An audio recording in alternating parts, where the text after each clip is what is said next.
Bon matin tout le monde et bienvenue à notre édition du mois d'août 2021, les Tech Thursdays de WatchGuard Canada. Juste pour m'assurer, ce matin, c'est l'été, c'est les vacances, je suis seul sur l'enregistrement. Vérifiez, j'aimerais ça que quelqu'un m'écrive dans le panneau de questions si le microphone fonctionne bien, juste pour confirmer que tout le monde m'entend bien et qu'on voit un écran. Ah, parfait. Super, merci les gens, vous avez répondu. Juste un petit peu de maintenance avant de commencer. Vous avez remarqué que j'ai parlé du panneau de questions. Tout le monde va être en mute durant la présentation. Si vous avez des questions, vous ne vous gênez pas. Utilisez le panneau questions. Posez vos questions là. On va y répondre au fur et à mesure que ça va rouler. Ce mois-ci, pour notre présentation, nous allons avoir optimisé les performances du réseau et la redondance WAN. En bon français, ce qu'on va dire, c'est le traffic management et on va parler aussi de SD-WAN, multi-WAN, ces choses-là qu'on va être capable de faire pour voir comment on peut gérer notre réseau régulièrement. Ce qu'on va voir, j'ai minimisé les slides et ce coup-là, c'est vrai, on va passer beaucoup plus de temps dans les configurations, voir les choses. Au fur et à mesure qu'on va avancer, je l'ai dit, vous n'hésitez pas à poser des questions. Je me présente, Patrice Desaulniers. Je suis le Sales Engineer pour le Canada. J'ai un collègue Wild qui s'occupe de la portion ouest, une portion anglophone. Je suis un peu plus dédié à la portion est du Canada, malgré que tous les deux, on couvre quand même l'ensemble de notre magnifique pays qui s'étend d'un bout à l'autre. Je suis avec WatchGuard depuis 2019 et pour l'accent francophone de fermier, c'est que je suis à Shawinigan, un petit peu au nord de Trois-Rivières, entre Montréal et Québec. Ce qui fait que j'ai pas de misère à aller tout le monde vous voir rapidement, bientôt, quand on va réouvrir tout ça. J'ai bien hâte de toutes vous rencontrer. Je m'ennuie de beaucoup. Aujourd'hui, l'agenda. Justement, on va parler de définir comment on va définir la bande passante et à quoi ça sert de définir la bande passante. On va parler de gestion de trafic. On va parler de QoS. Comment appliquer, parce que le trafic se gère par action, comment on va appliquer ces actions-là de gestion de trafic, comment on va les définir, on va les mettre sur une politique pour travailler, puis on va aussi voir qu'on peut gérer par type d'application avec l'outil Application Control. On va être capable d'appliquer des actions de gestion de trafic à ça pour être capable de dire, exemple, YouTube, on ne veut pas plus que 10 MB pour l'ensemble du réseau pour contrôler un petit peu ce qui se passe. On va aussi jaser de SD-WAN. On va regarder c'est quoi le SD-WAN. Pourquoi qu'on va dire le mot SD-WAN, puis il y en a qui vont dire, ben, ouais, mais le multi-WAN, qu'est-ce qu'on fait avec ça? Ce n'est pas le même objectif dans les deux produits. Ils sont encore là, tous les deux. On va voir comment gérer, mais on va se concentrer un peu plus sur le SD-WAN.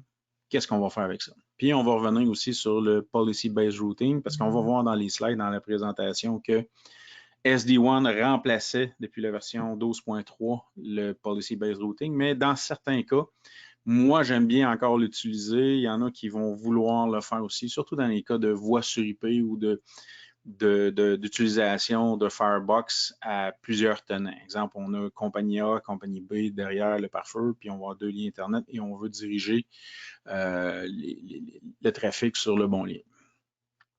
Commençons par la gestion du trafic. Et là, la prochaine slide, j'avais hâte de mettre cette photo-là. Je pense qu'on l'a vu pas mal cet été. Je ne le sais pas dans votre coin. En passant, j'espère que tout le monde vous avez profité. Si vous avez pris des vacances, que vous en avez profité et que vous n'avez pas eu trop de ce phénomène-là, de cône orange et de petits monsieur qui disaient stop, ralentir, attendez là 10 minutes.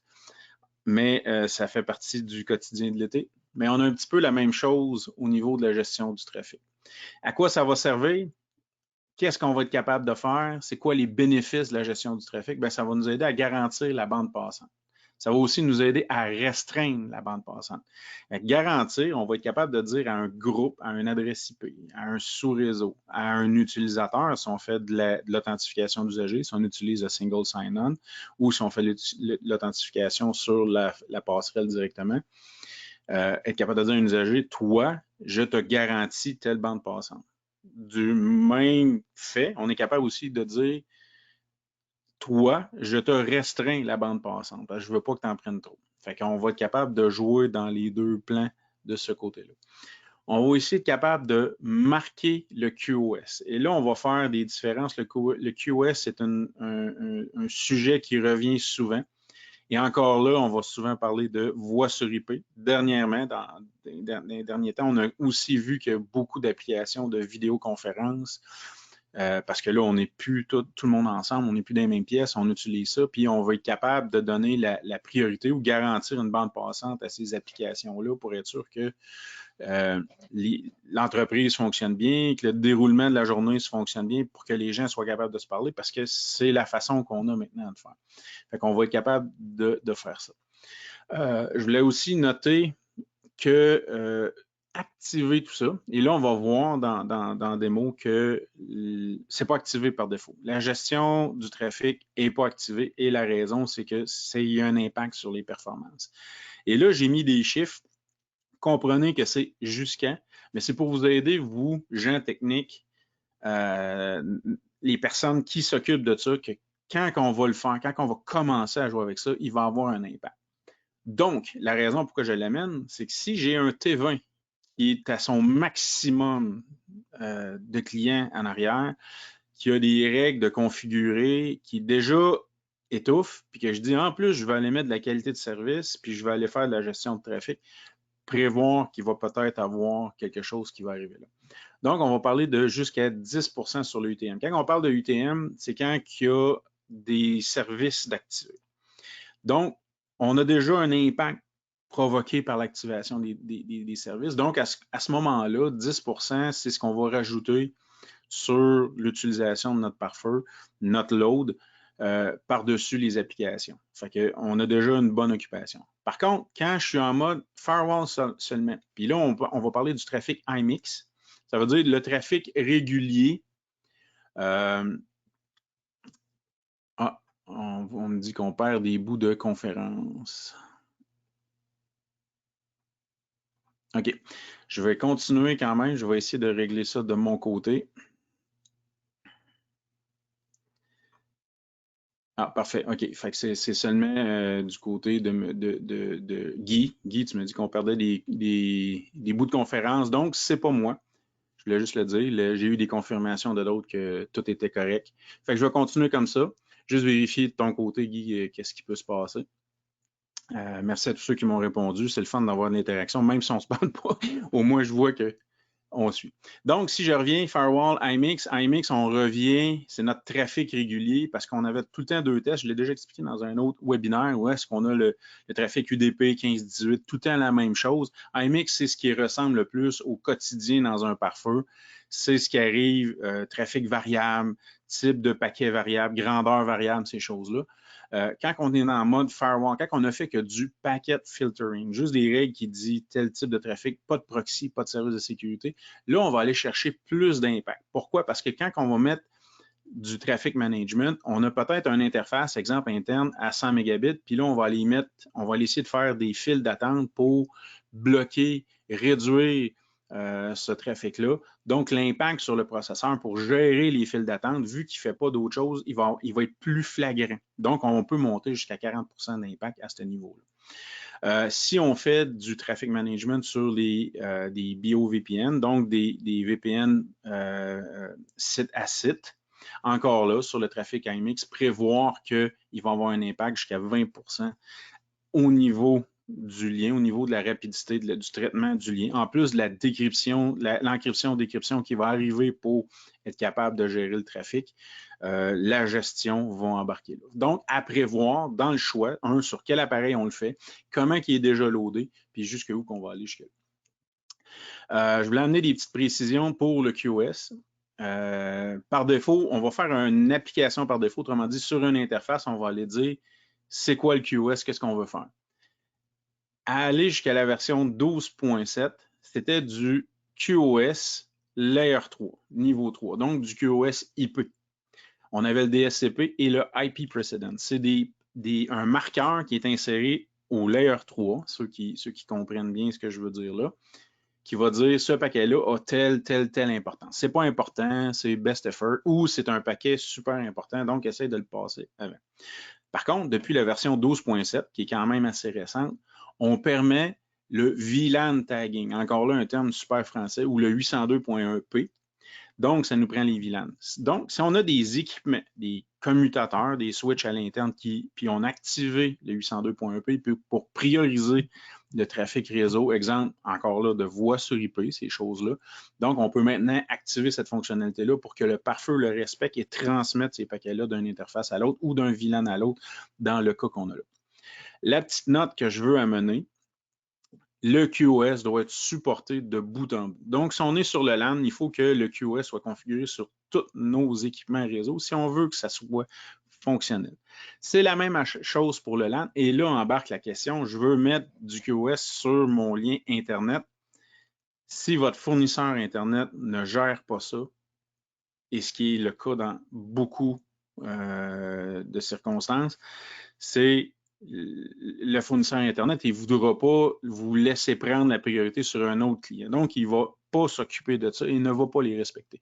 Mais quand même qu'on configurerait du QoS sur le WAN, sur un lien VPN, sur un lien de voix sur IP qui s'en va vers un fournisseur X, il faut que ça soit respecté de bout en bout. S'il y a quelqu'un dans le milieu qui dit « moi, je ne m'en occupe pas », on vient de perdre tout le but de la configuration de ça. Donc, il faut avoir des ententes où on va être capable de le faire sur un VPN. Mais ce qu'on va faire, on va transporter le paquet à travers le VPN et à l'autre bout, on va comprendre qu'on voulait mettre une priorité sur un paquet puis on va le distribuer dans le réseau local de l'autre côté. C'est la différence un petit peu entre QoS sur le WAN puis QoS sur le Branch Office VPN.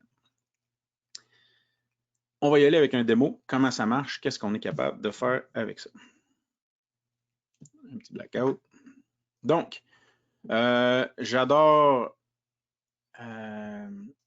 répéter à tout le monde que je suis vieux. Donc, je vais y aller avec un Policy Manager.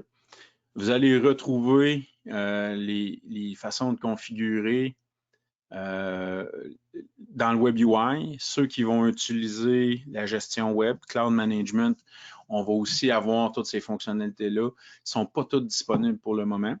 C'est une des raisons pourquoi on ne pousse pas toutes les configurations. On n'envoie pas les gens avec les configurations avancées dans WatchGuard Cloud Management, mais ça va venir. Tout est prévu pour être là aussi.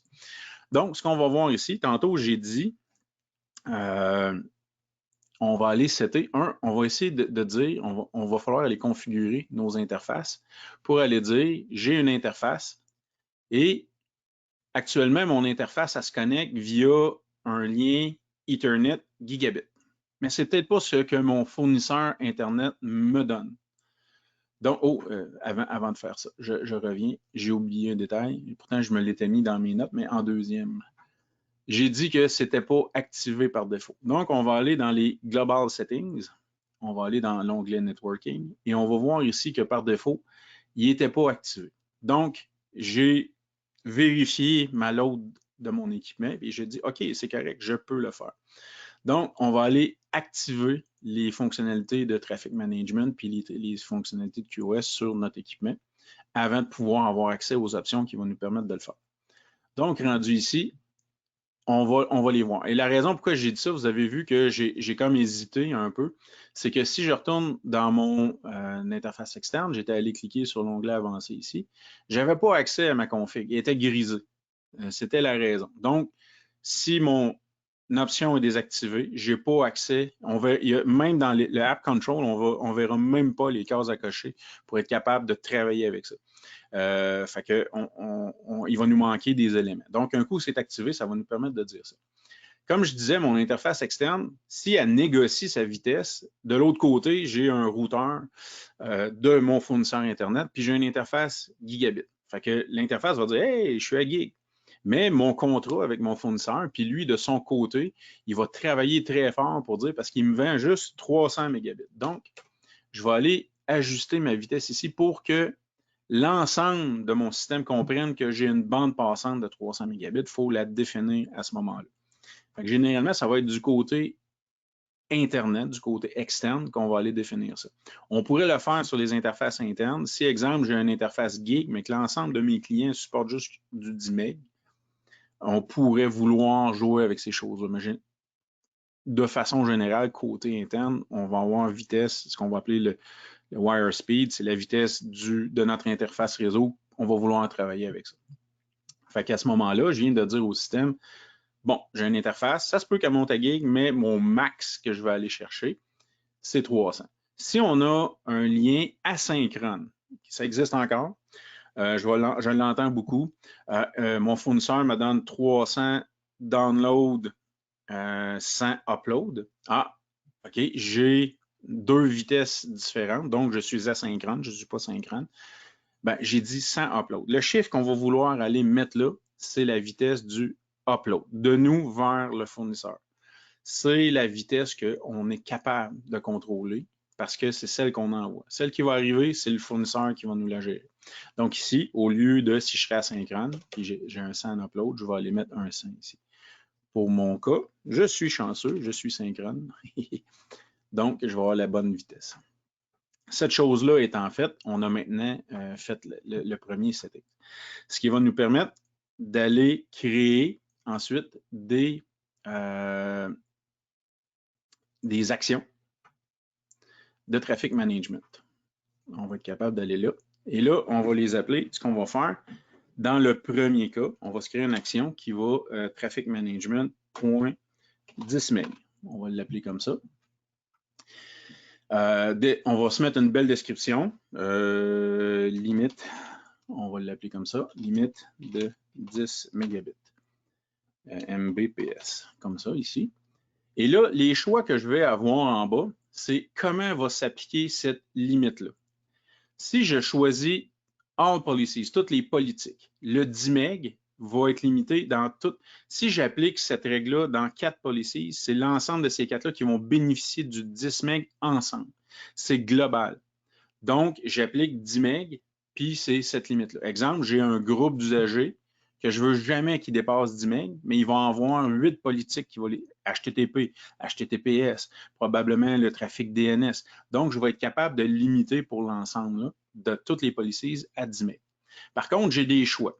Fait que les choix, je pourrais dire, OK, 10 MB, mais à chaque politique que je vais la mettre, je vais donner 10 MB. Donc, je l'applique à la politique HTTP, une politique qui gère le HTTP. Ah, donc, il va y avoir 10 MB pour le HTTP. Je le mets au HTTPS, je vais avoir un autre 10 MB pour le HTTPS.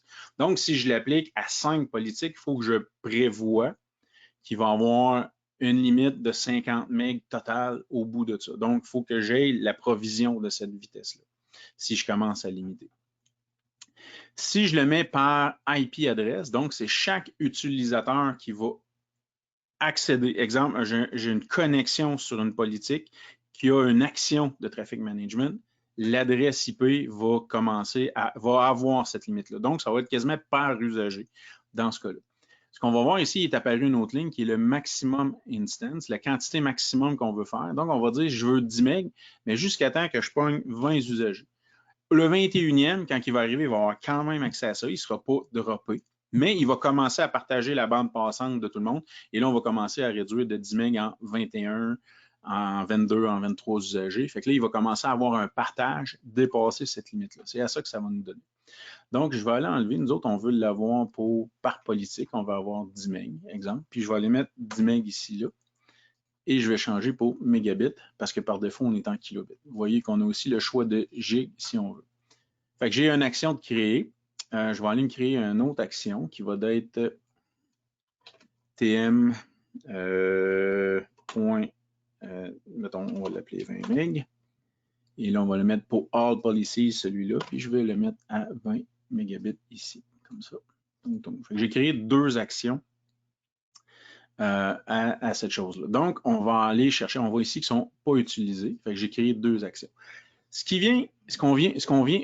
On vient de se créer un élément pour après ça aller, d'où la flexibilité de la chose, dire dans chaque type de trafic, j'identifie un trafic. Donc, je suis capable d'aller mettre une source, une destination, un type. Je vais aussi être capable d'aller dire j'ai un usager ou un groupe d'usagers qui sont identifiés. Je vais être capable d'aller donner des bénéfices ou aller limiter cet usager-là. Donc, c'est par les politiques que je vais le faire. Donc, on va aller dire maintenant le HTTP. Quand je vais être en HTTP proxy, dans le menu avancé encore, je vais avoir mes limites. Et là, je vais avoir le limite en aval et en amont. Donc, quand c'est de from to, là, je vais aller appliquer une limite ici, 10 MB. Je veux l'avoir dans les deux sens. Je veux que ça soit total, 10 MB up, 10 MB down pour ce genre de trafic-là. Je serais capable, encore là, c'est flexible, de dire 20 down. Dans le cas qui me concentre, j'ai plus de download que de upload. J'aurais été capable de dire ici maintenant, je veux avoir download, le reverse.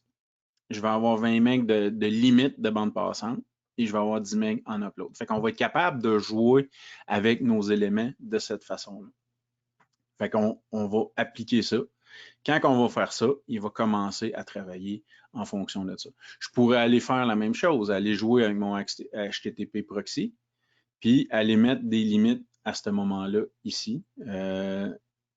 Encore faut-il que j'active cette règle-là. Et là, je pourrais aller mettre des limites ici. Je pourrais faire la même chose. Je vais faire cancel ici. Je vais retourner dans mon setup, action, traffic management. Je vais aller m'ajouter une garantie. Fait que là, on va faire TM, point, parce que Patrice, là, il est super important dans mon réseau. Puis lui, je vais lui garantir 30 MB, point, garantie. Ouh, OK, c'est pas grave, on fait des fautes. Fait que là, je veux l'appliquer, mais je veux garantir pour l'ensemble de son utilisation à Patrice, peu importe ce qu'il va faire. Donc, je vais l'appliquer à All Policy. Je vais aller y garantir un 30 MB ici. Fait qu'on va être capable, d'après ça, d'aller dans toutes les politiques qui identifient Patrice Desaulniers. Comme ça, comme ça. À date, j'en ai une. Je pourrais en avoir deux, je pourrais en avoir trois, parce que là, il est appliqué sur HTTPS proxy, je peux l'avoir sur le HTTP, je pourrais avoir un outgoing PDZONI. Fait qu'à toutes les places que je vais aller identifier PDZONI ou un groupe dans lequel Patrice Desaulniers va être. Donc, je vais aller ici, je vais dire, OK, j'identifie un usager, un groupe d'usagers dans ma règle, donc j'y permets un certain trafic, mais je vais aller y dire, encore là, je vais aller l'inébler parce qu'elle ne l'est pas, mais là, je vais aller dire, je veux garantir en upload et en download la vitesse pour cet usager-là. Donc, ce qui est maintenant ajouté à la politique, ce n'est pas une limite de vitesse, c'est une garantie. Donc, cet usager-là va s'assurer. Puis vu que je l'avais mis à All Policies, si j'ai 8 policies qui utilisent PDZONI, donc j'ai HTTP proxy, si je vais l'ajouter là, je vais en avoir un. Je vois les questions rentrer, ça ne sera pas long. Je vais y venir. On va être capable d'avoir globalement une garantie de 30 MB pour Patrice. Donc, si jamais les autres utilisateurs commencent à écraser, c'est Patrice qui va être priorisé. Donc, le mot magique ici, c'est priorité sur le reste du trafic. Donc, quand le pare-feu va passer, OK, j'ai un paquet à sortir, PDZONI était en garantie, il n'y a plus de place, c'est lui qui va passer en premier. OK. Est-ce qu'il y a un autre Tech Thursdays avec des VPN? Ce n'est pas dans les sujets de cette année, Michael, mais on pourrait, à la fin du webinaire, on va avoir un sondage. Je t'invite, je vais le laisser là plus longtemps. Il y a un code QR. Va le remplir, puis on demande les suggestions là. Fait que va dire qu'est-ce que tu veux dans ce webinaire-là, puis on va être capable de le faire.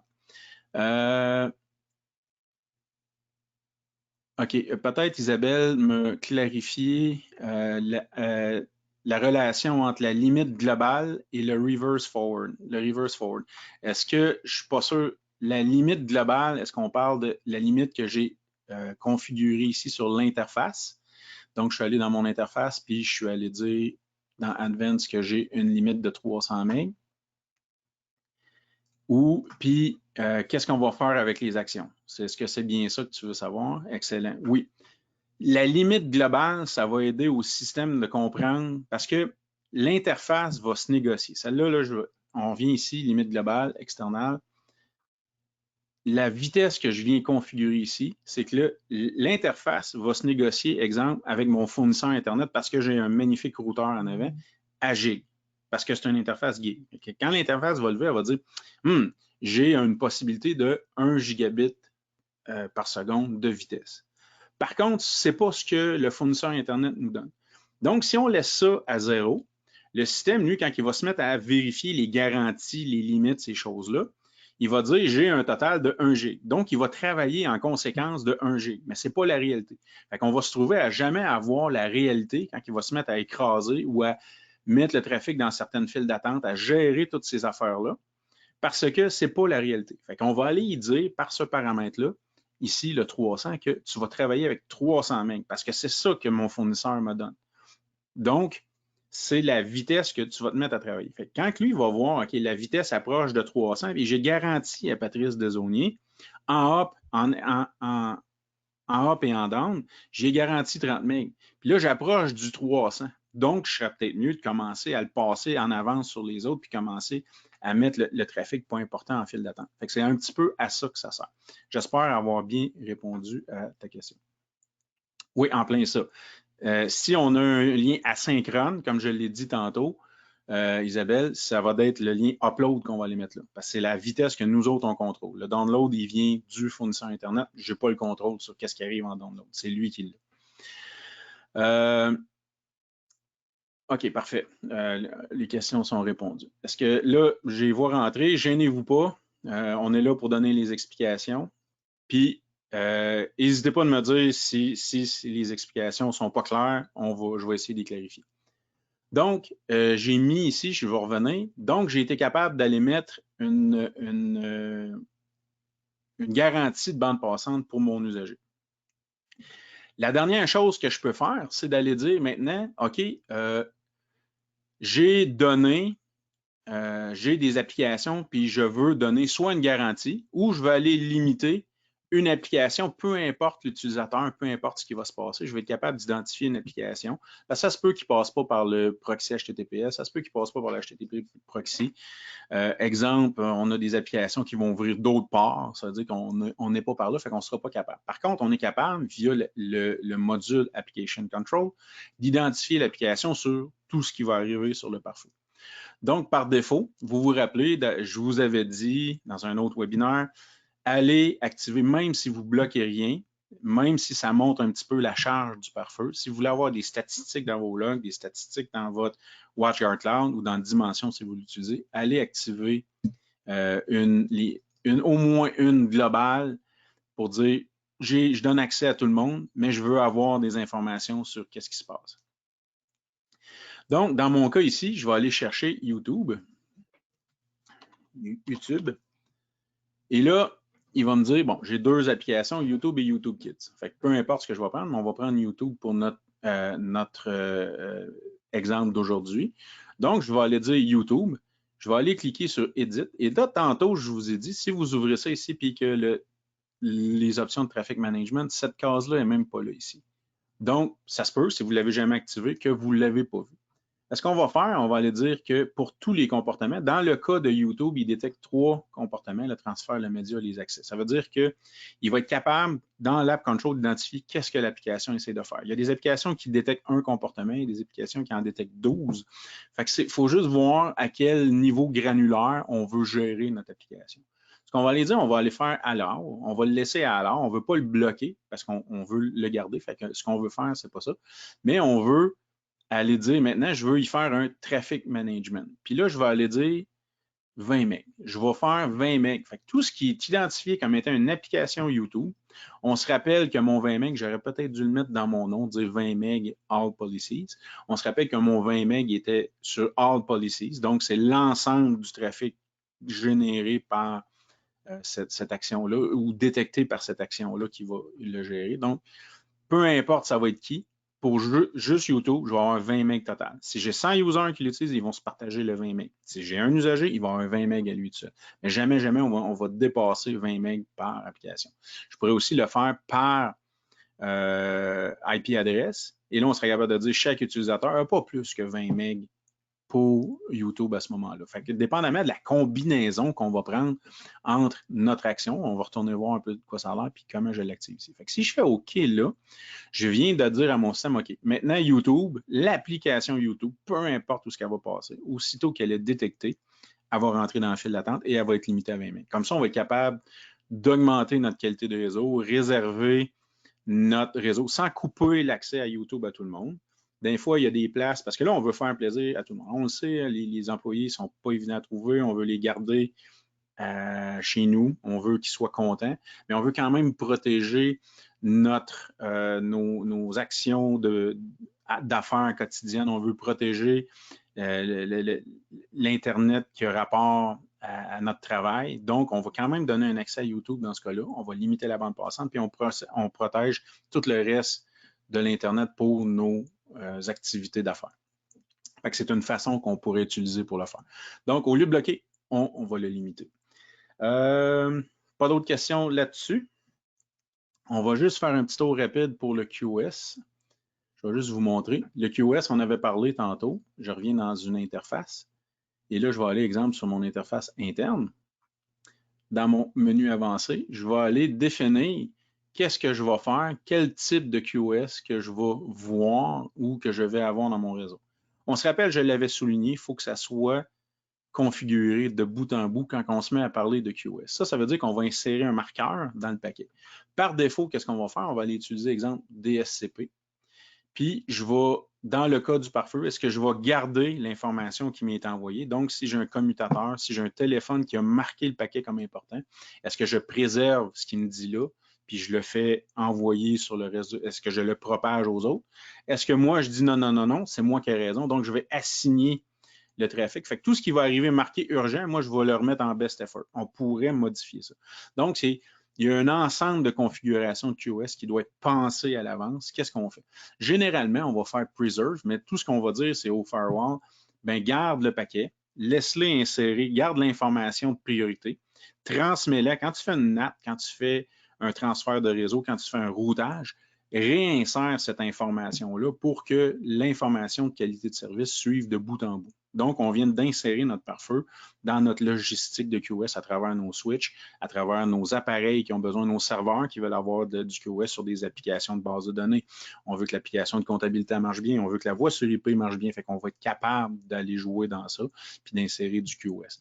Et là, le pare-feu va continuer à propager cette information-là. Donc, ça, c'est par interface. On serait capable aussi d'aller dire, identifier un trafic, je vais le laisser là. On serait capable d'aller dire maintenant, par politique, mais quand c'est du trafic HTTP ou FTP, on va prendre FTP dans ce cas-là, on va avoir encore Advanced, mais là, on va avoir un onglet QoS, puis je vais aller dire, pour le FTP, on va aller faire sauter ce qu'on avait configuré pour l'interface, puis on va insérer un nouveau marqueur à ce moment-là. Fait que on va aller peut-être dire, on va aller assigner. Au lieu de le mettre à best effort, je vais aller dire que c'est un paquet important, je vais aller le mettre en 36. Donc, à chaque fois qu'un paquet va passer à travers, donc il vient de Any Trusted, Any Optional, il s'en va en direction de Any External, sur le port TCP21, mais là, on va aller insérer l'information. Là, ça pourrait être vers l'interne dans le cas qui nous concerne. On va aller insérer, assigner le paquet pour dire que c'est très important. Donc, on va être capable de faire ça à ce niveau-là. Donc, on l'a par règle et par interface. Tout ça fait partie de notre stratégie de QoS. Est-ce que j'ai des questions sur le QoS? Non. Excellent. Fait qu'on va revenir à notre présentation. 2-3 petites slides encore. On s'en va dans le SD-WAN. SD-WAN, c'est quoi? Software Defined WAN. Je suis allé chercher une définition. C'est simplifier la gestion et le fonctionnement. Autrement dit, on va prendre un ou des liens WAN qui ont des interfaces physiques, puis on va les rassembler de façon logicielle par une configuration pour aller contrôler mieux qu'est-ce qui se passe. Autrement dit, j'ai différents liens physiques avec différentes propriétés, différents coûts, et je vais les présenter comme étant un seul lien, mais je vais prendre une décision selon justement l'efficacité, le coût, puis tout ce qu'on va voir en arrière, je les rassemble, puis je dis au système, maintenant tu as un lien, puis laisse-moi prendre la décision de quel lien je vais prendre. Je vais clarifier cette définition-là dans le suivant. On va voir, j'ai le petit schéma ici. Où est-ce que, oui, on peut avoir plusieurs liens Internet dans un Firebox. On va avoir un ou deux ISP. On peut avoir un lien MPLS vers un data center, vers nos succursales, vers différentes choses. Puis, on peut aller se mettre une clé. toutes les Firebox ont un emplacement USB dans lequel on peut aller mettre une clé LTE, une clé 4G. On va voir sortir des modules LTE bientôt sur le T80. On va voir sortir un appareil qui a un lien LTE. Donc, on peut avoir différents liens. Fait que souvent, il y en a qui vont dire, je veux avoir un lien en backup. On va tout mettre ça dans la boîte, puis on va aller prendre la décision. On va voir, j'ai assigné, il y a des signes de dollars un peu partout. Le MPLS coûte, ça peut être facturé à quantité de trafic. On peut avoir des limites, on peut avoir des choses. Donc, il va coûter beaucoup plus cher. Le lien Internet, on a différents coûts. J'ai un lien pas trop efficace, mais il coûte vraiment pas cher. Il est le fun à utiliser. J'ai investi parce que j'ai de la voix sur IP. J'ai investi dans un deuxième lien. Je vais pouvoir, mais il coûte plus cher, mais il est beaucoup plus fiable. Donc, je vais être capable de jouer avec ça et de faire mes choses. Ce qui va arriver, c'est que d'après nos règles, le système va aller mesurer les performances du lien. Puis là, on va aller voir. C'est la latence, la perte de paquet, le jitter. Le jitter, c'est la différence du temps que le paquet va prendre pour se rendre. S'il est supposé de prendre 5 secondes, l'autre paquet en prend 10, fait qu'on a une différence de 5 secondes. C'est la variation dans les paquets. Ça a un impact sur beaucoup d'applications, donc sur celui qu'on a là, on est en train de parler dans une conférence, vous entendez ma voix. Si les paquets n'arrivent pas dans le bon ordre et s'ils n'arrivent pas dans le bon temps au bout, il va y avoir des sauts, comme tantôt on a dit, je ne vous entends pas bien, ces choses-là. C'est là que ça arrive. Fait que une voix sur IP, on va l'avoir là. Fait qu'on veut mesurer ces choses-là pour prendre la décision. OK, maintenant, j'ai décidé de prendre le lien le moins cher, mais je veux aller en backup sur le lien le plus cher, puis tu vas arriver dans telle circonstance. Donc, ça va nous permettre de mesurer qu'est-ce qui se fait. On va le faire par politique. Autrement dit, on va identifier quel trafic, puis on va prendre une décision de routage en fonction de ça. Ce qui va m'amener à expliquer la différence entre le multi-one et le SD-one. C'est justement là, chaque politique décide quel type de trafic on va prendre, quel type de routage on va prendre.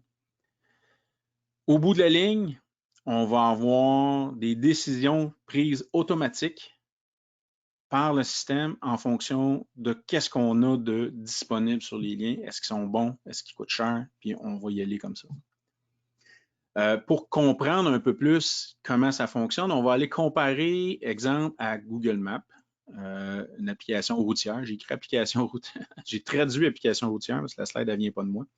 Mais pour dire, quand on va dire on veut prendre une place, ben le pont, j'ai oublié le nom, à Montréal, il y a un pont payant, ben lui, ça va plus vite parce qu'il y a moins de monde dessus, mais tu vas être obligé de payer. Donc, il est capable d'identifier ça.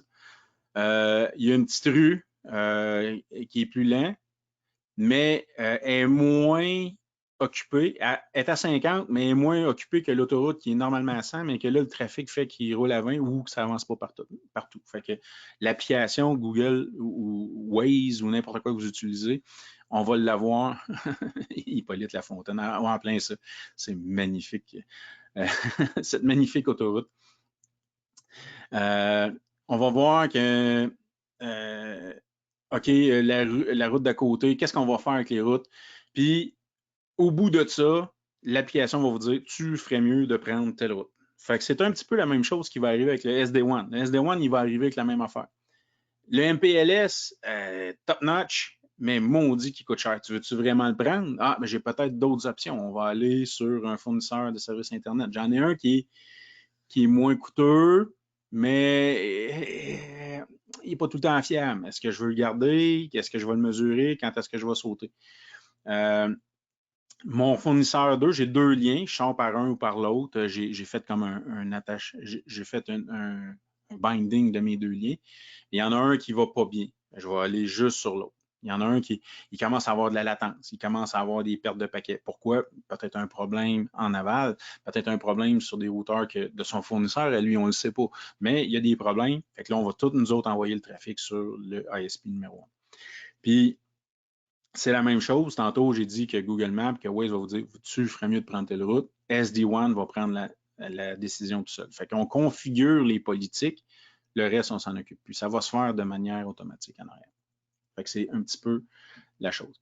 Est-ce qu'on va faire des choix de route différents si on est dans, là, c'est écrit ambulance par rapport à un minivan? C'est que la voie sur IP, elle veut passer. On a besoin de la faire passer. Est-ce que je vais prendre le même type de décision quand mon trafic est là ou c'est quand c'est du email? Donc, grosso modo, cette phrase-là veut dire que je vais être capable par mes politiques d'identifier quel type de trafic, puis quelle action que je vais vouloir prendre dessus. Différence entre le multi-one et SD1. Multi-one, c'est la redondance de nos liens externes. On va avoir les 4 choix. Failover, qui est un ou l'autre. Que j'utilise le lien 1, le lien l'autre. Le round robin, qui prend un et l'autre. Le débordement, où il va mesurer, autrement dit, j'ai un lien, puis quand on va configurer l'overflow, il va nous dire, ben, on overflow à 100 MB. Fait que quand le lien est déjà rempli à 100 MB, je vais sauter sur le lien numéro 2. Puis si j'en ai 3, ben, si le lien numéro 2 est à 100 MB, je vais sauter sur le lien numéro 3. Ça, c'est l'overflow. Ou par table de routage, qui va être une décision au réseau. Ça, c'est la redondance de nos liens. Le SD1, c'est plutôt une utilisation optimale de nos liens externes, mais par politique. Fait qu'on va aller vérifier la qualité du lien. Puis, s'il y en a qui faisaient du policy-based routing, autrement dit, si le trafic est tel type, en telle provenance, telle destination, tu vas prendre le lien A. Sinon, tu vas prendre le lien B, qui était le policy-based routing. Depuis la version 12.3, c'est le SD1 qui est là pour faire ce travail-là. Dans les deux cas, on ne peut que gérer le trafic sortant. Donc, c'est pas par du SD1, c'est pas par du multi-one qu'on va aller dire j'ai deux liens Internet, ça va rentrer par le lien A. Mon lien A, il va pas bien, je veux que ça rentre par le lien B. Là, le mot magique, c'est que ça rentre par le lien B. On ne sera pas capable d'aller faire ça. Ça prend des mécaniques de DNS, de failover, de load balancing externe parce que le trafic entrant, il vise un adresse IP. Il ne vise pas un système. Donc, il faut être capable d'aller chercher les systèmes de routage qui vont faire qu'on va balancer. Mais en sortie, c'est nous autres qui prenons la décision. Quel lien que tu vas prendre, puis c'est là qu'on va le faire. Petite démo rapide. Il était 43. Je savais que j'étais pour défoncer encore un matin. Donc, on va aller ici. Démo SD1. Je vais aller vous monter là. Pour commencer, on a parlé de SD1. On va juste faire vite, Network configuration. On va voir qu'on a encore l'onglet Multi-One. Et là, je reviens. Le Multi-One, c'est quand on veut faire de la redondance de nos lignes, un et l'autre. C'est la mécanique qu'on va faire ça. Ça va être pour l'ensemble du système à ce moment-là. Dans le cas du SD1, on va être capable de créer des actions qu'on va aller mettre au niveau des politiques pour prendre une décision de quel lien on va prendre. Donc, ce n'est plus la redondance un ou l'autre. C'est vraiment l'utilisation de l'ensemble de nos liens. On va les mettre là. Donc, pour commencer, il faut que j'aille dire, j'ai des liens, je vais revenir à mes interfaces, j'ai des liens externes. J'ai un lien externe 1, j'ai un lien MPLS, j'ai une redondance LTE. Puis pour les besoins de la cause, j'ai aussi monté, si jamais on voulait le faire, j'ai aussi monté une interface virtuelle. Ça là, si on fait des VPN, j'ai vu tantôt, je remonte pour les VPN. Michael qui demandait est-ce qu'il va y avoir de la configuration de VPN. Si jamais vous allez dans la configuration VPN, commencez à utiliser le Virtual Interface. Ça, c'est, mettons, on va dire, l'ancienne méthode qui est là depuis le début. Ça ici, ça va nous donner beaucoup plus de flexibilité. J'ai créé un BOVPN VIF, une interface virtuelle, dans lequel j'ai assigné une adresse IP. On va voir qu'on va pouvoir utiliser cette interface-là, ce VPN-là, dans nos décisions de routage, parce que là, maintenant, il y a une adresse IP. On pourrait activer du routage dynamique aussi, si on veut là-dessus. Là, on peut aller loin. Je vais essayer de me concentrer sur nos choses. Fait que configuration. On va aller voir qu'il faut créer des link monitors. Actuellement, par défaut, on va créer des interfaces externes, puis il va nous avertir quand on va avoir des interfaces externes. Le link monitor, il n'est pas là par défaut. Fait que là, je vais aller vérifier comment que je vais, qu'est-ce que je vais faire pour LTE, comme ça, l'MPLS, puis mettons-le comme ça. Donc, par défaut, external, on va avoir un ping de notre passerelle par défaut qui va être fait. C'est bien beau, mais souvent, la passerelle par défaut, c'est un routeur qui est dans la même bâtisse que nous autres. Elle va souvent répondre, même si mon fournisseur Internet a un problème. Qu'est-ce qu'on va vouloir mettre, peut-être, c'est d'aller ajouter quelque chose qui sert à notre business. On peut aller faire un ping d'un routeur un peu plus loin, en dehors de notre fournisseur Internet, mais quelque chose qu'on a besoin tous les jours. On a-tu besoin du Office 365? On pourrait aller faire un ping d'un serveur de Microsoft ou carrément par IP adresse ou par domaine name. Exemple, 3W www.google.com. Fait que je vais aller pigner quelque chose. Donc, ça me dit, est-ce que j'ai une résolution de nom qui se fait en plus? Donc, ça va me dire, est-ce que mes usagers vont à l'Internet? Parce que souvent, notre problématique peut être reliée au DNS. Mais en plus, je vais voir plus loin que mon fournisseur Internet. Donc, si chez mon fournisseur, il y a un problème, c'est là qu'ils vont me dire, le lien n'est pas bon. Par contre, si je reste à ce que j'étais avant, puis que je mesure, exemple, me retourner à mon LTE, ma default gateway, probablement qu'elle va me répondre. Il ne déclarera pas le lien down, mais plus loin, chez mon fournisseur, j'ai plus de rien. Donc, la décision de bouger ne se prendra pas. On va voir ici que j'ai mesuré la perte, la latence, puis le jitter. On va l'avoir, puis on va décider sur quel externe. Si on ajoutait un autre monitor, je pourrais aller rajouter juste une résolution DNS en passant, ce qui est nouveau ici. Je peux aller dire, OK, essaye de résoudre www.watchguard.com comme test. S'il n'est pas capable de faire ce test-là, ça me prend mon serveur DNS, 237.22.56.44. Donc, il va aller faire une requête DNS sur un serveur qui est est-ce que c'est mon serveur DNS que j'ai configuré partout, puis il va essayer de résoudre un nom. Ça va d'être capable de dire, parce qu'on peut avoir un lien IP, est-ce que le lien DNS de mon fournisseur, est-ce que mon serveur DNS que j'utilise est down? Ça veut dire que mes usagers n'auront jamais d'Internet en arrière parce que le traceroute fonctionne, le ping fonctionne, mais www.google.com, il n'y a pas de réponse. Fait que là, tous les navigateurs disent, hey, j'ai pas d'Internet, les téléphones se mettent à sonner. On voit ça. Fait qu'on va être capable d'aller mettre des tests à ce niveau-là. Un coup que j'ai des links monitor, ça veut dire que je suis capable de déterminer la qualité de mon lien parce qu'on voit que je vais avoir des mesures ici. Je vais être capable d'aller me créer des actions SD1. Donc, je vais aller en ajouter une qui va dire, exemple, ISP, suivi du MPLS, suivi du LTE. Donc, je vais prendre mon lien externe, mon lien LTE, puis mon lien MPLS. L'ordre que je vais les avoir, je vais avoir un move-up, je vais avoir mon lien MPLS en deuxième, je vais avoir mon lien LTE en troisième. L'autre, je ne l'utiliserai pas. Donc, dans cette action-là, le trafic va sortir par le lien externe. S'il ne répond pas à mes conditions ici, est-ce que mon loss rate, ma latence, mon jitter, les paramètres ici, c'est à déterminer. Bien, si on veut de la latence puis qu'on veut faire de la voix sur IP, peut-être qu'on va vouloir dire que latence de 400 milli sur de la voix sur IP, c'est pas bon.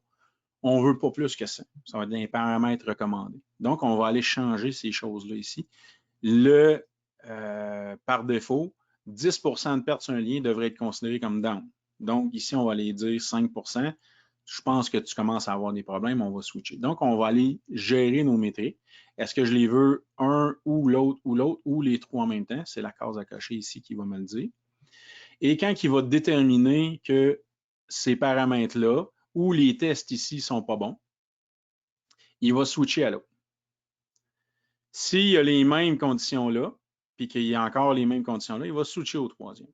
Fait qu'il va décider qu'est-ce qu'il va faire dans ce cas-là.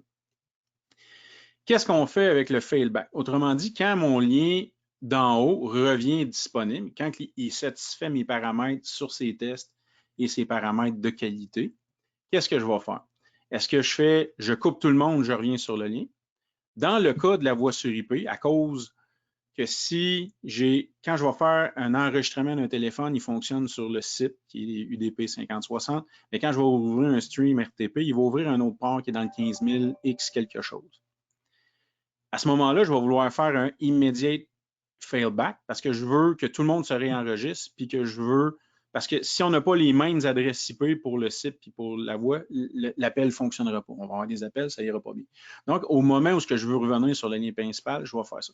Pour les autres, ceux qui font de l'Internet, je ne veux pas les couper. Je vais faire un failback graduel. Autrement dit, la communication, mon port, va continuer de fonctionner jusqu'à temps qu'il y ait un timeout puis qu'il y ait une nouvelle demande de connexion. Une nouvelle demande de connexion va revenir sur mon lien principal, mais on va continuer à utiliser mon MPLS. Oh! J'ai de quoi? Le MPLS, je veux l'utiliser le moins possible dans toutes les circonstances. Fait que je vais faire un immediate failback. Ça veut dire que je vais revenir tout de suite à mon lien externe parce que comme ça, je n'utilise pas mon budget de data sur mon lien MPLS. Même affaire pour mon LTE. Mon lien LTE, il me coûte tant du gig. ben, si je ne veux pas que le manger tout dans un cas de failover, je vais revenir en haut le plus vite possible, je vais faire un immediate failback. Donc, dépendamment de la chose qu'on veut faire, j'ai même un no failback, c'est-à-dire on va tout le temps utiliser le lien sur lequel on est, puis on ne changera pas rendu à ce moment-là. 2 secondes. Excusez-moi. Donc, c'est les décisions qu'on va avoir à prendre ici. Fait qu'on va revenir avec les immediate failback parce que mon MPLS, mon LDA, il me coûte cher. Fait que je vais rester comme ça. Fait que j'ai créé une action. L'action, actuellement, elle ne fait rien tant que je ne vais pas lui dire, OK, maintenant, j'identifie mon trafic. Quand que c'est tout le monde, any trusted, any optional, puis que c'est du HTTP, maintenant, je vais me servir du routage, puis je vais utiliser les liens de façon. Dans un cas, on se rappelle, le multi-one va s'occuper de la redondance. Donc, je n'ai pas besoin d'aller dire ici, change de lien si j'ai un problème. Le multi-one va faire ça. Par contre, avec le SD1, c'est pour prendre une décision basée sur la politique. Je reviens encore sur ce que j'ai dit. Donc, ici, je vais aller dans ma politique, dire je veux maintenant faire ça. Donc, on va aller dire, OK, on prend du SD1. On se rappelle que depuis 12.3, avant, c'était le Policy Based Routing. Puis, je vais revenir sur pourquoi on pourrait l'utiliser. Puis là, je vais aller dire, bien, je vais utiliser mon action. Comme ça, l'action que je viens de créer. Je pourrais avoir une autre action qui dit, bien, prends du MPLS. Après ça, celle-là, on va la faire après. On va aller s'en faire une. Network configuration SD1. On va s'en faire un autre qui utilise le MPLS, mais qui va faire un backup sur le BOVPN. On va l'appeler VIF ici. Donc, on choisit MPLS, puis on va choisir VIF. MPLS, on va le monter en haut. Donc, on va utiliser ça. Mais j'ai aussi un lien, parce que là, j'ai un MPLS vers mon data center. J'ai aussi un lien VPN vers mon pare-feu, au cas où. Beaucoup plus performant mon MPLS, parce que j'ai un G, puis mon VPN, vu que c'est des liens Internet, je n'ai pas plus que 150 MB. Mais je veux l'avoir en backup. Donc, j'ai une action qui va faire ça. Même affaire, on va aller mesurer, s'assurer que tout est beau, puis on va faire un global, puis on va faire immediate failback. On n'est pas obligé, on va faire un graduel dans ce cas-là, parce que ça ne nous dérange pas d'utiliser le VPN. Donc, j'ai créé une action. Ce qu'on va faire, on va aller créer une action d'un paquet de filter qui va venir de Any, qui va identifier tout le trafic de Any Trusted vers notre réseau. Je vais faire un remove ici. Add. Another. Network. Puis là, notre réseau qui est 10.200.0.0/24, qui est notre réseau derrière, à l'autre bout de mon MPLS. Donc, quand ça vient de n'importe qui en dedans, puis que tu veux rejoindre le 10.200 qui est mon data center, on va aller dire, maintenant, tu vas utiliser deux choses. On va aller chercher notre SD1, puis on va dire, tu vas prendre ma règle MPLS VIF. Ce qui va arriver, c'est que si on fait ça, le trafic va utiliser l'interface MPLS pour sortir, pour aller rejoindre le 10.200 qui est mon data center. Si je perds mon MPLS, vu que j'ai défini un VPN avec une interface virtuelle, il va être capable de dire, ben, j'ai plus d'MPLS, je le teste depuis tantôt, il y a de la latence, ça n'a pas d'allure. Boum, il va switcher sur le VPN pour nous donner la redondance pour qu'on soit encore capable d'atteindre notre data center à partir de notre réseau interne. Je fais OK là-dessus. Annie. On va l'appeler .data center. Comme ça. Donc, j'ai ma règle. Tout le trafic en direction du data center va utiliser mon action SD1 d'utiliser le MPLS et s'il y a un problème, de revenir avec le VIF. On serait capable de dire, OK, je veux rejoindre d'autres choses, une adresse publique, je pourrais aller rajouter mon lien TE, je pourrais aller rajouter mes choses. Donc, c'est comme ça un petit peu qu'on va contrôler les fonctionnalités de MPLS. La dernière petite chose, parce que le temps passe, configuration, j'avais dit je vais revenir là-dessus.